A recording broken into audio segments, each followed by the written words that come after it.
অভিনেত্রী তাসনুভা তিশা সম্প্রতি একটি বড় বিতর্কের মুখে পড়েছেন। শুটিং সেটে লুকিয়ে ধারণ করা আপত্তিকর ভিডিও প্রকাশের অভিযোগ তুলেছেন তিনি। তবে কে এমন কাজ করেছে এবং উদ্দেশ্য কি, এই প্রশ্ন এখন সবার মনে। ঘটনাটি ঘটেছে নবাবগঞ্জের দোহারে একটি জমিদার বাড়িতে। সেখানে প্রেমিক যুগল শিরোনামের নাটকের শুটিং চলছিল। অভিযোগ উঠেছে সাংবাদিক পরিচয়ধারী এক ব্যক্তি শুটিং সেটে লুকিয়ে তিশার ভিডিও ধারণ করেছেন। এরপর সেই ভিডিও পোস্ট করা হয় একটি ফেসবুক পেজে।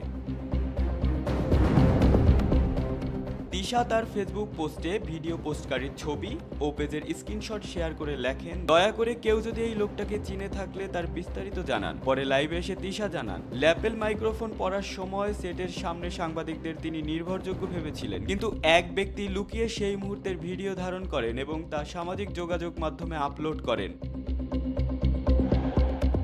তিশা আরও অভিযোগ করেন, ওই পেজে শুধু তার নয়, আরও অনেক অভিনেত্রীর আপত্তিকর ভিডিও রয়েছে। তিনি বলেন, এই ধরনের ব্যক্তি সাংবাদিকতার নাম ব্যবহার করে এই পেশার সম্মান নষ্ট করছে। আমি এই ব্যক্তিকে বয়কট করার জন্য সবার সহায়তা চাই। তবে প্রশ্ন রয়ে গেছে, এই ঘটনার নেপথ্যে কি শুধুই সাংবাদিকতার অপব্যবহার, নাকি এর পেছনে রয়েছে অন্য কোনো ষড়যন্ত্র? তাসনুভা তিশার অভিযোগ এখন আলোচনার কেন্দ্রবিন্দুতে।